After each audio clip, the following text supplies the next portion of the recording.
Glória a Deus. Senhor, estamos aqui para isso, Senhor, para entregar o melhor de nós e também para receber o melhor do Senhor, porque nós cremos e a Tua palavra nos garante que o Senhor tem o melhor para nós, porque desde a antiguidade não se viu nem se ouviu um Deus como o nosso Deus, um Deus forte e poderoso, um Deus que faz todas as coisas acontecerem na nossa vida. Aleluia! Estamos aqui. Nós estamos aqui, tão sedentos de Ti. Vem, ó Deus, vem, ó Deus. Enche este lugar, meu desejo é sentir Teu poder, Teu poder.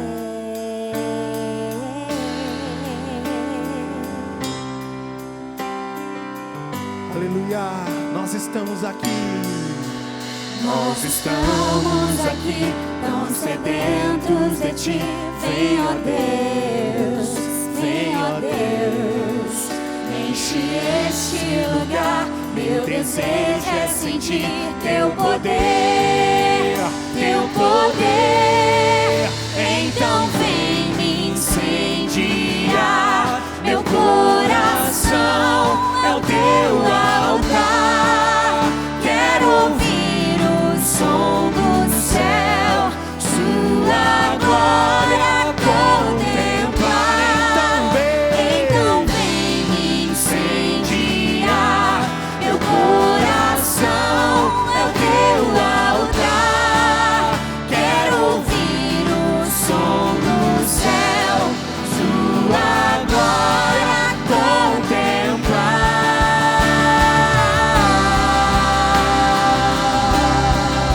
Essa noite, Senhor, queremos ouvir o som do céu sobre a nossa vida, Senhor.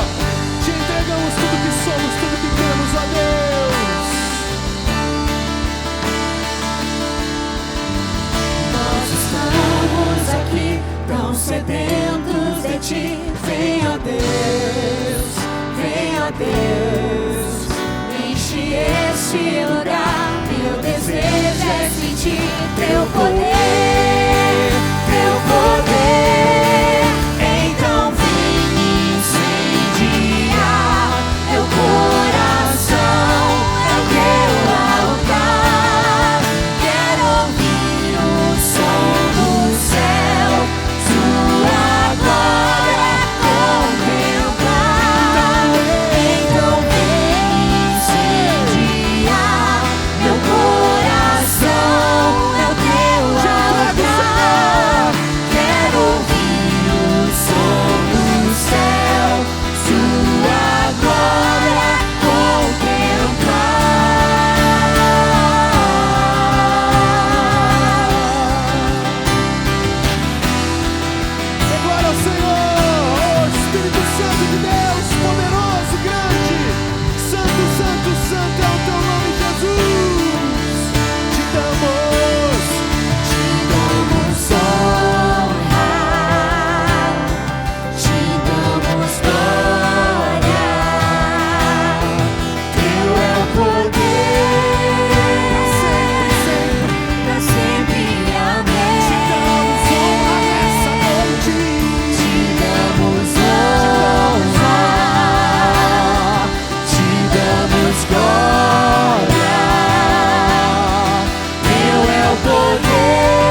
Aleluia!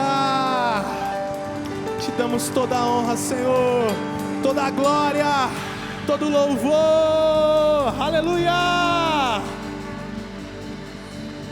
Levante sua Bíblia ou ligue sua Bíblia e vamos dizer junto assim: esta é a minha Bíblia, eu sou o que ela diz que eu sou, eu tenho o que ela diz que eu tenho, e eu posso o que ela diz que eu posso, no nome de Jesus, amém.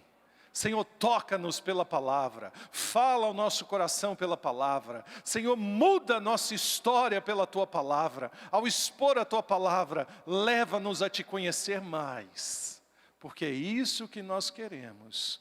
Em Teu nome oramos, Jesus. Amém. Amém. Quero compartilhar com você sobre promessa.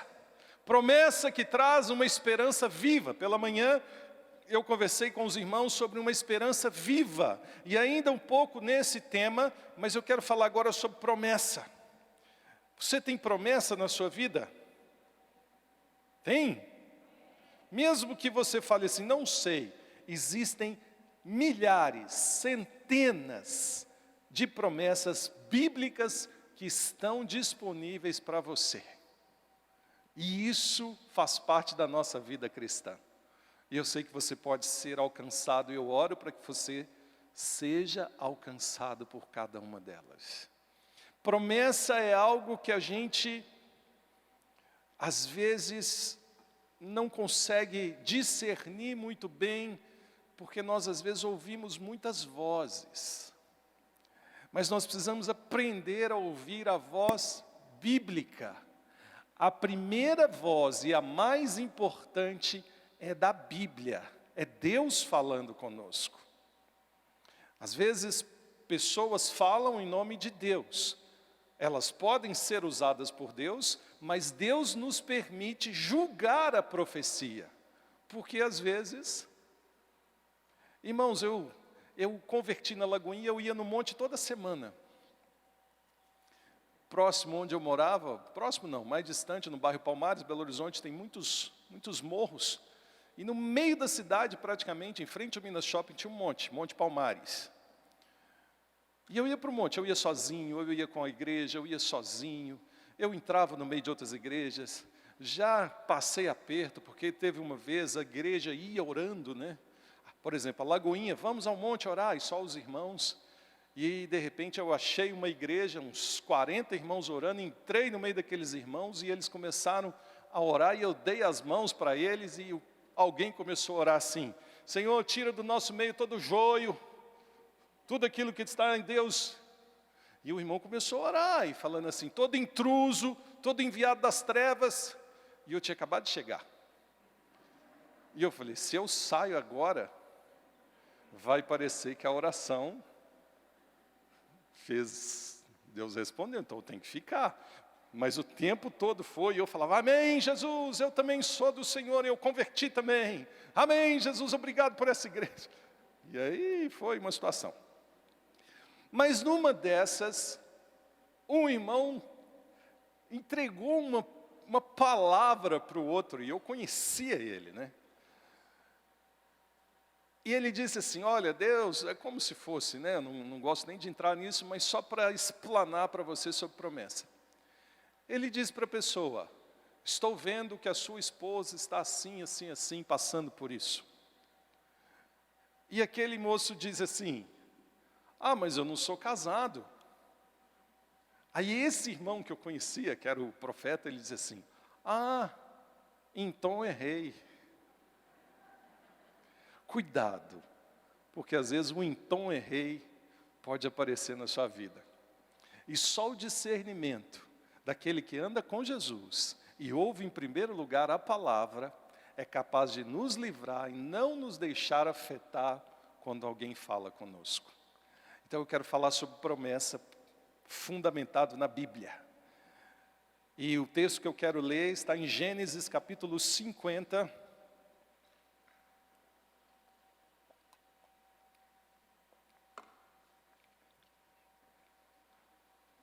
verso 24 a 26. Fala sobre José.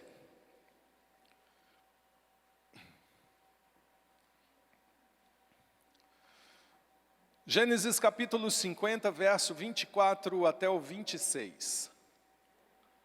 Diz assim: antes de morrer, José disse a seus irmãos: estou à beira da morte, mas Deus certamente virá em auxílio de vocês e os tirará dessa terra, levando-os para a terra que prometeu com juramento a Abraão, a Isaque e a Jacó.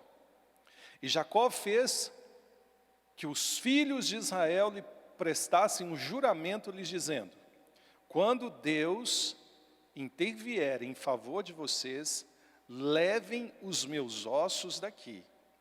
Morreu José com a idade de 110 anos, e depois de embalsamado, foi colocado num sarcófago no Egito. Aqui fala do contexto da vida de José. Um moço que tinha tanta certeza da promessa de Deus na vida dele, que ele foi capaz de dizer para os irmãos assim: quando eu morrer, levem os meus ossos daqui para a terra que Deus prometeu nos dar. E se a gente abrir lá em Êxodo 13, 19, diz assim, Êxodo capítulo 13, verso 19 diz: Moisés levou os ossos de José, porque José havia feito os filhos de Israel prestarem um juramento quando disse: Deus certamente virá em auxílio de vocês. Levem então os meus ossos daqui. Moisés levou os ossos de José. Cumpriu a promessa. Só que depois, Moisés não entra na terra, ele vê a terra. E aí é com Josué. E Josué capítulo 24, verso 32, diz assim, Josué capítulo 24, verso 32. Os ossos de José, que os israelitas haviam trazido do Egito, foram enterrados em Siquém, no quinhão da terra que Jacó havia comprado dos filhos de Amor para Siquém, por 100 peças de prata. Aquele terreno tornou-se herança dos descendentes de José. E aí eu quero ler o texto que nós vamos meditar sobre ele, que é o texto que nós meditamos pela manhã em 1 Pedro, mas dentro de uma perspectiva diferente. 1 Pedro, capítulo 1, do verso 3 ao 5, diz assim: Bendito seja o Deus e Pai de nosso Senhor Jesus Cristo. Conforme sua grande misericórdia, Ele nos regenerou para uma viva esperança, por meio da ressurreição de Jesus Cristo dentre os mortos, para uma herança que jamais poderá perecer, macular-se ou perder o valor. Herança guardada nos céus para vocês, que mediante a fé são protegidos pelo poder de Deus, para chegar à salvação prestes a ser revelada no último tempo. Qual o paralelo que nós podemos ver aqui? Os dois, Pedro relembra um povo que não conhecia a história de José. Olha que interessante. Não havia a Bíblia naquela época. Havia os rolos. Havia a Torá, o Pentateuco. E havia os rolos, escrito num tipo de papel que eu nunca vi. Um dia eu vou a Israel. Amém? Nós vamos juntos. Mas uma coisa que me desanima aí é só o espaço do avião, porque eu sei que é muito tempo e quando eu viajo aqui 1 hora, meu joelho já chega lá. Então viajar 15 horas num avião apertadinho, então que o Senhor nos leve de primeira classe, amém? Porque aí me cabe. Mas eu sei que tem muitas coisas que nós, quando pisarmos naquela terra, a Pati fez uma excursão lá um tempo, fez uma imersão. Quando você pisa na terra, você começa a descobrir alguns conceitos. E um deles, irmãos, é que existia um povo que era o povo de Deus. E esse povo de Deus era diferente do outro povo. Já viu falar aqui, quando você trabalha em algum lugar, ou estuda, ou na família, o pessoal não fala assim, lá vem o crente. É ou não é? Lá vem os crentes. É assim às vezes. Lá vem o povo que não bebe. Geralmente eles falam assim, lá vem o povo que não bebe, não faz nada, é os crentes. Naquela época era mais ou menos isso, mas era muito mais do que isso, porque era um povo escolhido, era raça, era o hebreu, que a gente conhece muito como judeu, mas era o hebreu que Deus escolheu para ser seu povo, numa promessa dada a Abraão lá atrás, desde lá de Adão. E de Abraão ele diz, sai da tua terra, sai da tua parentela, vai para uma terra que eu vou te dar. E depois essa promessa vem sobre Abraão, sobre Isaac, sobre Jacó, começa a se cumprir em José. E José não viu a terra, José estava no Egito escravo. E quando José estava no Egito escravo e ele não viu a terra ainda, ele diz, não deixem os meus ossos aqui, porque a promessa de Deus vai se cumprir. Nós pensamos na promessa só até a gente viver, né? A gente tem parece que um tempo de validade onde a gente pensa na promessa só terrena. O cristão não vive a promessa só terrena. O cristão vive a promessa mesmo depois que os ossos já estão lá embaixo. Qual a diferença para o hebreu? O conceito de eternidade para eles era a sua posteridade. A terra era algo de grande valor para o povo hebreu. A sua descendência era praticamente a eternidade, porque a raça seria permanecida de geração em geração. Por isso que a mulher estéril tinha tanto sofrimento naquela época. Por isso que dizia assim, se o marido casar, se o marido morrer, vem um outro moço e casa com a moça, e assim vai, para levar o nome daquela família em posteridade, em herança, em vida de eternidade na face da terra. Ou seja, aquela família se perpetuaria, multiplicando-se assim. Então o José, ele diz, guardem os meus ossos, e levem os meus ossos para a terra que Deus vai dar. Irmãos, 40 anos no deserto, eu não sei onde estavam os ossos, mas em algum momento, agora vamos para o lúdico, né? Vamos explorar um pouco a nossa criatividade. Devia ter um lugar que esses ossos de José estavam guardados. O povo se multiplicou no deserto. Uma nova geração foi que viu a terra, então filhos cresceram no deserto. Então imagina os meninos jogando bola. Menino, cuidado com os ossos de José, não entra aí. Menino, não mexe nos ossos de José. Curiosos. Mãe, deixa eu ir lá ver os ossos de José. Não, menino, não pode mexer nisso. Deixa, mãe, só ir lá ver um pouquinho. Os ossos de José estavam lá. Aqueles outros meninos medrosos, mãe, a gente estava brincando lá perto dos ossos de José, eles começaram a bater um no outro, a gente saiu correndo. Podia acontecer de tudo. Porque os ossos de José estavam lá, porque são passados para Josué, ninguém esqueceu dos ossos. O que os ossos falam para a gente? Que uma promessa dada, independente da morte, ela se cumpre. E José tinha essa concepção terrena, saltando para Pedro. Pedro tem a mesma consciência, por isso que ele diz, bendito Deus e Pai.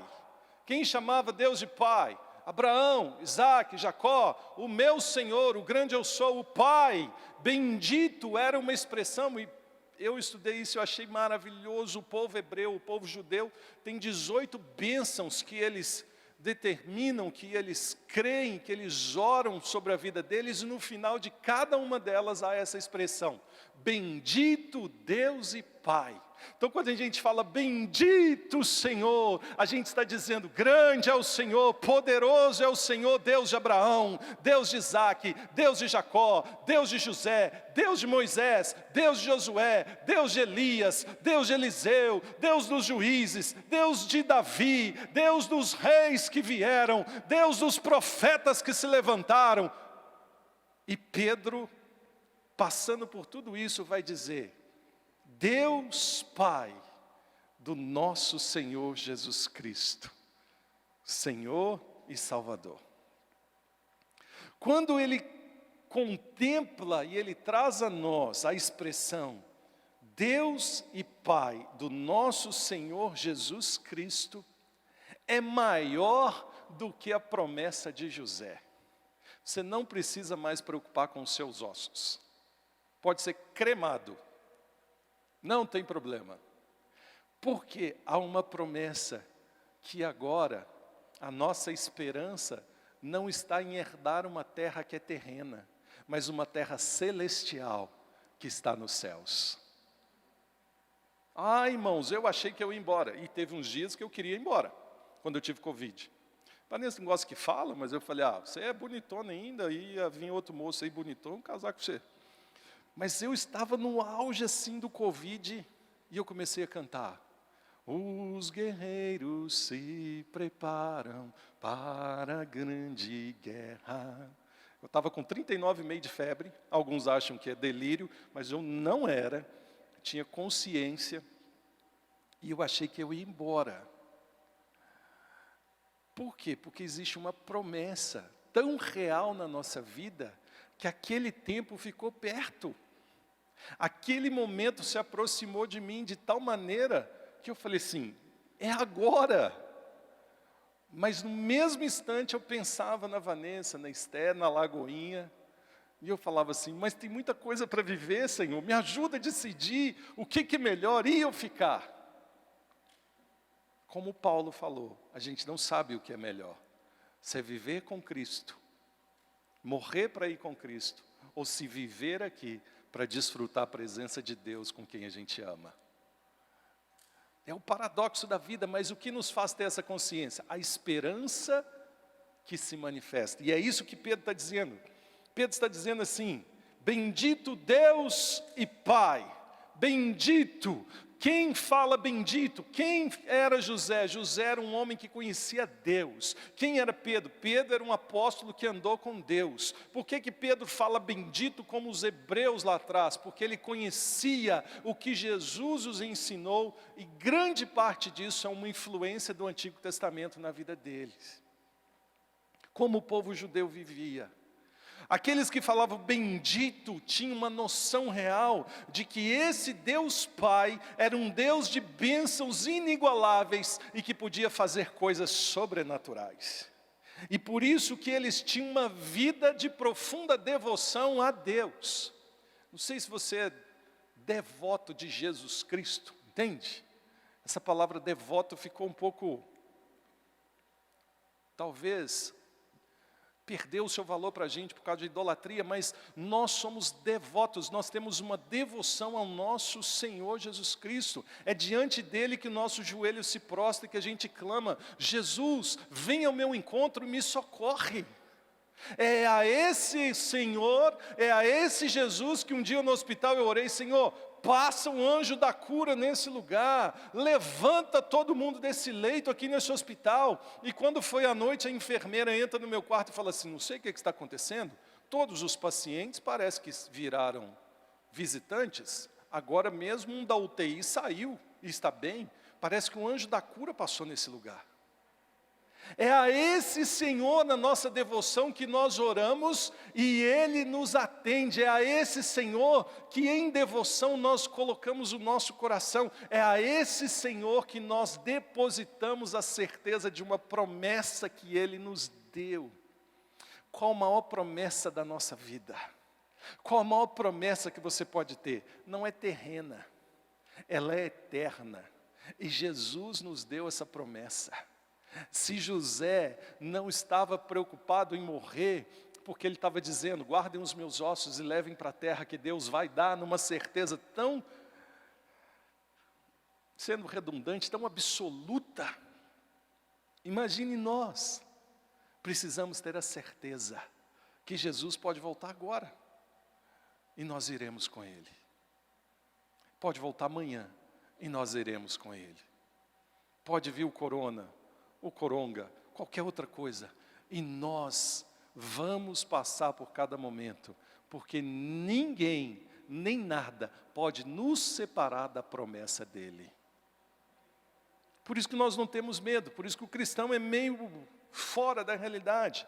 E Pedro escreve para um povo que vivia no meio de um povo que não era crente. Estavam dispersos, mas precisavam ser relembrados da sua promessa. E Pedro começa a mostrar que a vida piedosa deveria ser diferente. Porque ele diz assim, conforme a sua grande misericórdia. Misericórdia de Deus é Deus não nos dá aquilo que a gente merece. Às vezes a gente faz coisas feias, mas nós encontramos amor e elasticidade em Deus. Deus nos ama, apesar dos nossos atos. Deus nos ama, mesmo quando a gente cola nas provas, o resultado vem e no nosso coração se quebranta porque a gente ama Deus e a gente fala, perdão Senhor, eu não devia ter feito isso. E Deus fala, eu amo mais você do que o ato que você praticou. Peça perdão, não faça mais isso. E siga em frente. Entende? Deus não é aquele que pune quando nós erramos. Deus é aquele que nos ama e nos constrange por amor quando nós pecamos. Isso é misericórdia, Ele escolheu ter misericórdia. Então a distância do Pai, que fazia com que esse povo lá de Israel oferecesse um sacrifício pedindo perdão pelos seus pecados, hoje diminuiu e ficou perto. E nós podemos amar quem está perto da gente. E nós podemos relacionar com Deus onde? No nosso quarto, não precisa nem da igreja. A gente vem na igreja para celebrar a vida, mas nós nos relacionamos com Deus no nosso quarto. Nós nos relacionamos com Deus em família. Nós nos relacionamos com Deus quando o pai na sua casa faz um culto doméstico e a gente para tudo e fala, glória a Deus, vamos ter um tempo de oração nessa casa. Nós nos relacionamos com Deus de uma maneira prática, que por meio de Jesus nós chamamos Deus de Pai. E aí, esse relacionamento, o que ele impacta na sua vida com relação à promessa? Quais medos você tem? Medo de quê? De que nós temos medo?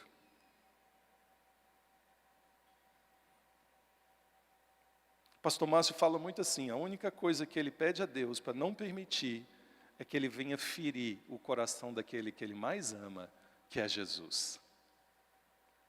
O nosso medo, maior medo deveria ser medo de pecar por ferir o coração de Deus. E isso faz uma separação de nós da vida mundana e da vida piedosa. Então vamos aqui para o texto. Diz assim, Deus é louvado na vida de quem escreve, por Pedro, e na vida de quem lê, por nós. Por quê? Porque por sua conforme a sua grande misericórdia, Ele nos regenerou. Como é que explica regeneração? Senso comum, e desculpem os teólogos, lembra da minhoca, quando a gente corta ela ou da lagartixa e não regenera? Então a gente ganha uma nova vida. Aquela vida que era suja é como se fosse cortada fora. E Deus faz nascer uma nova vida. Ele nos regenerou e transportou do império das trevas para o maravilhoso reino da sua luz. E nós temos uma nova vida. Ele fez isso. E conforme Ele fez isso, Ele faz de acordo com o seu caráter. E nós temos agora essa vida de Deus. E como a promessa se manifesta. Para que Ele nos regenerou? Para que Ele nos deu nova vida? Para que você foi salvo? Para que você congrega na igreja? Para que você vem domingo, sábado, segunda ou terça? Tem mais uma preposição aqui, uma conjunção, que diz assim, para uma esperança viva. Vamos dizer juntos? Para uma esperança viva. Para uma esperança viva, uma esperança que não morre. Essa palavra esperança, na sua tradução, é aquilo que é esperado, uma confiança renovada, uma confiança fundamentada no poder e na confiabilidade daquele que motivou, aquele que é Deus, que não pode voltar atrás naquilo que Ele promete. Se Ele prometeu, Ele vai cumprir. Então nós temos uma certeza de algo que é esperado, de algo que é renovado, uma confiança manifestada no poder daquele que pode criar se não existe e pode fazer coisas novas se ainda não tem. Irmão, se você precisa de algo, Deus pode fazer aparecer. Eu lembro quando eu falei no Monte Palmares, eu estava orando e falei, Jesus, eu não quero mais namorar. Não é que eu era namorador, mas eu disse, eu não quero. Alguém está com a minha costela, porque está faltando. O Senhor diz que foi assim que criou a mulher. Devolve a minha costela, Senhor. E aí veio a Vanessa. Costela Prime Ribs Premium, né? Promessas de Deus que não falham, de uma esperança viva, que se eu me sinto só, isso não é vida. Então há uma promessa, que eu não estaria sentindo só. E na promessa de Deus, em temor a Ele, como pai se relacionando, Ele traz a sua promessa a se cumprir na nossa vida.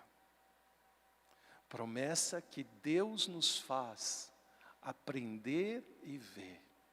O que quebra a promessa de Deus? Quando nós entramos no meio dela e começamos a reclamar porque ela demora. Todas as vezes que nós murmuramos, reclamamos, falamos mal de alguém, nós nos auxiliamos, nós nos identificamos com um povo lá do Antigo Testamento que vivia com Moisés. Que a terra se abriu e ele se engoliu. Esses dias um pastor me falou uma coisa muito interessante. Ele disse que o pastor, líder da igreja, foi na casa dele e ninguém conhecia ele na casa, só esse pastor. E quando chegou na casa, ele conheceu o pastor, a sua esposa e os seus filhos. E quando esse pastor, líder, se despediu, o filho mais novo deu um abraço naquele pastor, bem apertado, e sorriu para ele. E aquele pastor chamou o outro pastor e disse assim, Jesus abençoe sua casa, a sua mesa é um lugar de paz. E aí ele falou assim, como? Não entendi. Ele falou assim, se você falasse mal de mim, a mesa da sua casa, o seu filho não teria coragem de me abraçar, porque você teria roubado a pureza dele. Se eu falar mal de alguém sentado à mesa com a minha filha, eu não estou prejudicando só a mim, eu estou impedindo uma geração de adorar a Jesus. Uma geração não herdou a terra por murmuração. A promessa está aí, mas a gente tem a nossa parte. Entende, irmãos? Então para quê? Para uma esperança viva, para algo que a gente não viu, para algo que a gente ainda não conhece, para um trabalho talvez que você quer e ora e vai chegar, mas não sei se é agora, para uma oportunidade que Deus vai te dar. Nós oramos, eu e Vanessa já vivemos todos os tipos, ou quase todos os tipos de situações na Lagoinha. Muitas coisas nós vivemos. Eu tenho 24, a Vanessa tem 54 anos. Não brinca. A Vanessa deve ter uns 34 anos de Lagoinha. Mas nós já vivemos quase tudo na igreja. E uma coisa nos fortaleceu. A gente sempre esteve convicto de que a promessa de Deus independe da vida do pastor Márcio para se cumprir na nossa vida. Ou dos líderes que lá estavam. Nós já fomos machucados, nós já fomos perseguidos, nós já fomos traídos, nós já fomos feridos, nós já vivemos coisas, nós já erramos também, já falei demais, mas Deus trazia ao nosso coração uma convicção. Há uma esperança viva, e para essa esperança viva foi que eu te regenerei, por misericórdia eu te salvei. Há uma esperança viva para você. Eu posso ter te ferido, o Luciano pode ter te ferido, Às vezes a gente é boca dura, alguém pode ter te machucado dentro da igreja, alguém pode ter feito alguma coisa, você pode ter sido decepcionado por um pastor, por um líder, por alguém. Deus não decepciona ninguém, não transfira para Ele. Mas a certeza de que nós fomos salvos é: Deus te salvou para uma esperança viva. A esperança está em Cristo. E ela independe do líder. Porque é Deus é quem prometeu. Então aqui está falando de quê? Que esperança viva é essa? Uma esperança por meio da ressurreição de Jesus Cristo dentre os mortos. Está falando do novo nascimento. Qual é a esperança que nós temos? Onde a gente se assemelha a José? José esperava que os ossos dele fossem colocados num lugar onde a promessa de Deus era presente. Nós não preocupamos com os ossos, porque nós sabemos que partindo dessa terra, nós temos uma morada no céu, um lugar onde Jesus nos preparou, vida. E Ele vai dizer: vinde bendito de meu Pai, eu preparei lugar para vocês. Essa é a esperança. E isso não morre, ninguém nos rouba. Jesus preparou lugar para nós. A morte não pode nos deter, a morte não pode impedir a promessa do plano de Deus. Ela só nos leva para mais perto ainda e mais rápido para experimentar essa promessa. Por isso, no mundo em crise como a gente vive hoje, nós vamos ter medo?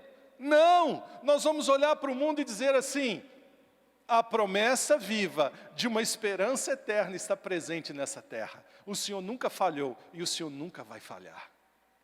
A Vanessa não dirige. Quando eu fui para o hospital, apesar de eu estar em casa, fiquei confinado, a Vanessa me trancou no quarto, então eu não podia sair. E as coisas acabaram. E o que acontece? Os irmãos da igreja faziam compras e levavam para a gente.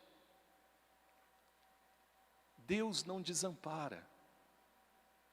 Ah, nós vamos morrer de fome. Não, há uma esperança viva, há uma esperança eterna, porque aquele que prometeu é fiel para cumprir, e Ele zela pela sua palavra, e Ele ama aqueles aos quais Ele deu a promessa.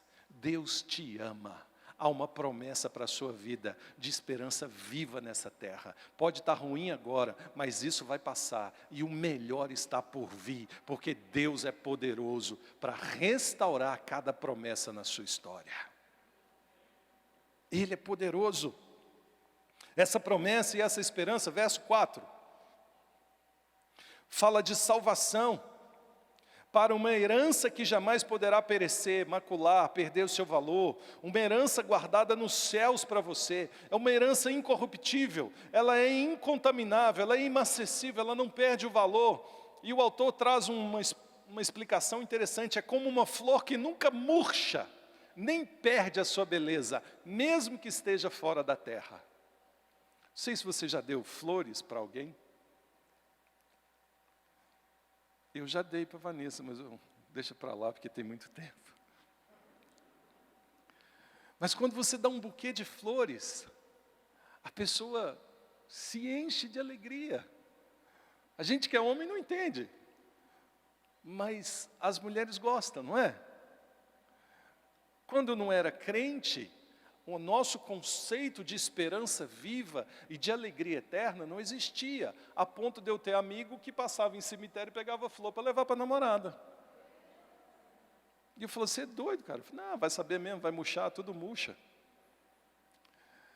Mas a esperança eterna é como uma flor que nunca murcha. Imagina você ter um buquê de flores na sua casa que dura anos, exalando cheiro e um bom perfume suave. Eu gosto de flores. Imagina uma orquídea bela, que nunca murcha, e que ela floresce o ano inteiro, que aquele exalar do perfume enche a sua casa. Essa é a herança imarcessível, imaculada, e que nunca vai perder o seu valor. E no verso 5, para a gente terminar, diz assim: que mediante a fé são protegidas pelo poder de Deus até chegar à salvação prestes a ser revelada no último tempo. Até o dia da herança, onde Jesus prometeu, de José até a volta de Jesus, nós temos uma caminhada. Muita coisa vai acontecer nessa caminhada. Mas diz que no último dia, nós temos, o texto diz, mediante a fé, são protegidos pelo poder de Deus, até chegar à salvação prestes a ser revelada no último tempo. Nessa caminhada, a certeza que nós temos é que Deus estará presente conosco, manifestando o seu poder com o qual Ele vai te proteger. Nós seremos protegidos mediante a fé, pelo poder de Deus, até chegar o dia da salvação, até chegar o último dia. Então o crente, ele pode ter certeza do acompanhamento de Deus constante na sua vida. Você tem certeza que Deus está com você? Se você não tiver, eu tenho, a Bíblia fala, e você não precisa ter, mas Ele está com você. Mas se você tiver, é fé, e a cada dia Ele estará ao seu lado, e não te desamparará. Nem quando a sua casa pega fogo. Esses dias lá em casa pegou fogo, foi fazer batata frita, e aí a Esther, meio aquela coisa da filosofia, se você sabe se é ou não é verdade, a Esther falou assim, pai, eu acho que está pegando fogo. E aí eu chego na cozinha, tinha uma labareda de 1,5 metro de largura por 2 metros de altura, o armário pegando fogo. Eu falei, filha, é fogo! E aí ela acordou, meu Deus, chamem os bombeiros, a nossa casa está... Eu falei, para, que senão você vai fazer os vizinhos ficar tudo desesperados. E eu falei assim, ajuda! A Vanessa pegou uma mangueira dos bombeiros, falei, água não! E eu preciso de um extintor. E a Esther lembrou, a lembrança da promessa é aquilo que nos momentos mais aflitos a gente sabe o que fazer. Por isso que ela tem que estar aqui na nossa memória, na cabeça. E literalmente estava na cabeça da Esther. Ela falou assim, tem um extintor no prédio, porque eu lembro que eu bati a cabeça nele. E ela saiu e a gente apagou o fogo. E foi um livramento. O poder de Deus se manifesta para nos proteger até que o dia da salvação chegue. O poder de Deus se manifesta na sua vida, na minha vida, para nos guardar até o dia da volta de Jesus, ou até que os nossos ossos sejam levados para a terra, mas nós vamos para o céu na eternidade. A sua vida está misturada com a vida de Jesus. Qual é a sua herança? É a esperança viva de uma promessa que nunca vai falhar. Ele prometeu. Agora, ande em vida piedosa. Você tem certeza disso? Você crê? Você vive? Você desfruta dessa vida? Você sabe? Como eu posso saber, Charles? Quando eu olho para o alto e falo, o Senhor é Deus, o Senhor é real. É pela fé que eu fecho os meus olhos e eu digo assim, o Senhor vai me livrar disso. Ainda que eu não sinta, mas tem poder na sua vida para me trazer vida, para me trazer esperança, para me trazer paz. Ainda que esteja difícil, Deus traz. Nunca desista da esperança. Vanessa conhece, a gente tinha um amigo chamado Leto, na companhia ID em Belo Horizonte. A mãe dele era da Assembleia de Deus, ele era da Lagoinha. E uma vez teve uma guerra de pirueiros em Belo Horizonte, na rua São Paulo, com Curitiba, eles trocaram tiros com a polícia. E esse moço Leto, ele chega em casa tremendo e fala assim, mãe, naquela troca de tiros que teve agora lá com os pirueiros, com os camelôs, eu estava lá e eles trocaram um tiro e eu ouvi uma bala passando perto de mim. Mãe, quase eu morri. E a mãe dele olhou para ele, e ele estava triste porque a mãe dele falou desse jeito com ele. A mãe dele falou assim: ah, meu filho, para com isso.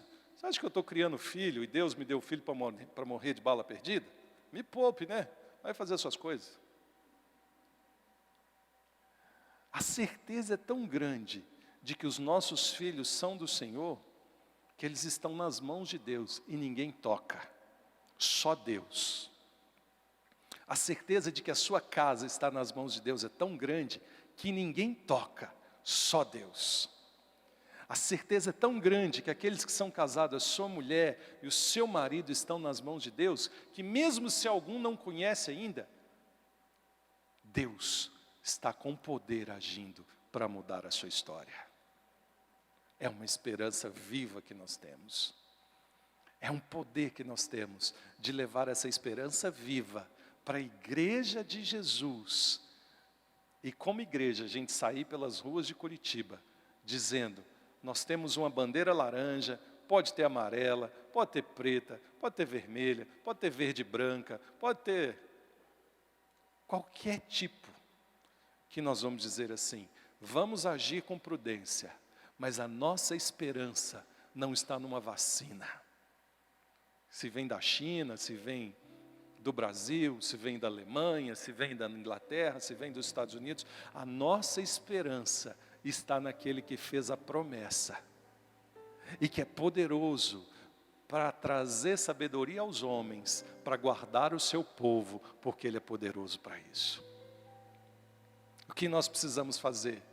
Descansar no nosso coração. Descansa o seu coração. Se deu errado, descansa o coração. Se alguém te feriu, descansa o seu coração. Se você não gostou, descansa o seu coração. Uma coisa que eu orava muito, que às vezes a gente pune os filhos porque nós fomos feridos. Às vezes a gente muda de lugares porque nós não estamos bem, mas somos incapazes de perguntar aos nossos filhos se eles estão felizes. Nós precisamos olhar para o alto e falar assim: o Senhor sofreu aflições e eu sei que o Senhor me sustenta com o seu poder, porque eu sei que o Senhor é poderoso para isso. E a gente ser cristão raiz, né? Tem um amigo nosso que fala isso agora. Sermos cristãos, crendo que não precisa você ficar esperando que os seus ossos sejam levados. Na hora que você ou eu partirmos dessa terra, nós já estaremos na vida eterna, nos braços de Jesus, desfrutando de uma esperança de salvação eterna. Mas na nossa caminhada até que esse dia chegue, nós vamos ver o poder de Deus agindo na nossa vida diariamente. Sua saúde é guardada por Deus, a sua vida é guardada por Deus, seu casamento é guardado por Deus, seus filhos são guardados por Deus, suas finanças são guardadas por Deus, e ninguém pode roubar de você a alegria de servir a Jesus. Vamos orar. Ninguém pode, Senhor. Ninguém pode nos roubar a esperança, porque ela é eterna. Ninguém pode nos roubar a esperança, porque foi o Senhor que deu. Ninguém pode nos tomar a herança, porque nós somos co-herdeiros em Cristo. Ninguém pode viver, ó Deus, sabendo que o Senhor é Deus e não ter acesso a isso, porque o Senhor disse que todos nós seríamos cuidados e guardados pelo Senhor. Ajuda-nos, ó Deus, a enxergarmos o amanhã, a vivermos o hoje, ó Deus, a não ter medo do que foi ontem, que a dor do passado não, ó Deus, interfira nas bênçãos do futuro, que possamos deixar no presente tudo aquilo que gerou dor, tudo aquilo que porventura nos machucou, tudo aquilo, ó Deus, que veio como perseguição, como Pedro ensina esses homens e mulheres, que possamos olhar para o alto e dizer: bendito é o Senhor, o meu Deus e meu Pai, que nunca me desamparou, que nunca me deixou sozinho, ainda que os homens deixaram. O Senhor é um Deus que não desampara, o Senhor é um Deus que me regenerou para uma esperança viva e incorruptível que nunca acaba. Oh Deus, que seja uma noite do Senhor levantar aqueles que precisam renovar a esperança. O Senhor que tire todo medo, que tire toda ansiedade, que tire da sua vida tudo aquilo que rouba a certeza de que no amanhã Deus vai intervir. Que na sua história Deus possa fazer todas as coisas novas. Que na sua vida haja cada dia a esperança de que aquilo que você coloca às suas mãos, você não precisa ter medo de dar errado, porque Deus é com você, e Ele é aquele que faz as suas mãos prosperar. Ame a Jesus, se entregue a Ele, viva o presente sabendo que Deus pode, sem se importar com o amanhã, porque a Ele pertence. Senhor, que haja uma unção sendo derramada sobre nós, de maneira que sejamos levados a olhar para o alto, a olhar para o amanhã, e ver que o Senhor já fez aquilo que precisamos. Ajuda-nos a quietar a nossa alma e o coração no hoje, porque o Senhor é aquele que nos abençoa. Que o Senhor abençoe a sua vida, que o Senhor abençoe, e que você compreenda que essa herança é para aqueles que escolhem, essa esperança é para aqueles que aceitam. Por isso, onde você está, se tem alguém nessa noite que quer voltar para Jesus, se reconciliar com Ele, ou se você não conhece isso ainda e fala: Jesus, eu quero conhecer mais, eu quero entregar a minha vida sobre o seu governo, eu quero entregar para que o Senhor cuide de mim. O medo toma conta da minha vida às vezes, a ansiedade também, mas hoje eu quero tomar uma decisão de entregar a minha vida nas tuas mãos. Ou hoje eu quero voltar para o Senhor, reconciliar contigo e viver de novo a esperança que nunca acaba. Se você quer tomar essa decisão, levante a sua mão bem alto e nós vamos orar por você. Jesus te abençoe. E mais alguém? Jesus abençoe aquela mão erguida lá atrás. Jesus abençoe a sua vida. Glória a Deus. Vamos orar, igreja. Eu quero orar por você, Senhor, essas mãos levantadas e erguidas. Nós sabemos que é um compromisso contigo, e nós como igreja, agora oramos, sendo igreja com você, dizendo que a sua vida não será a mesma, que Deus é poderoso para ouvir a sua oração, a sua vida será transformada, o poder de Deus vai entrar na sua casa, o poder de Deus vai te levantar, a esperança vai voltar. Senhor, que o poder do Senhor seja derramado, que o Senhor comece a derramar amor sobre a sua vida, que Ele comece a te amar com um amor que você nunca experimentou, que a alegria da salvação possa fazer parte da sua história. Nós abençoamos a sua vida em nome de Jesus. Eu te abençoo, para que Deus possa falar com você, guardar o seu coração. Que o Senhor, Deus, abençoe os passos, os caminhos, em cada dia, que a tua boa mão seja presente, o poder do Senhor se manifeste, e a intimidade com o Senhor possa voltar de uma maneira sobrenatural, em nome de Jesus. E depois nós queremos orar mais por você. Se você puder ir lá na mesa lá atrás e dar o seu nome, o seu telefone, nós queremos andar juntos. Nós vamos cantar uma canção e logo depois nós vamos encerrar nossa reunião. Mas eu quero que você saiba e viva esse mês de dezembro. A esperança não morreu, a esperança está viva. A esperança está viva. Amém? A esperança é para você e para nós.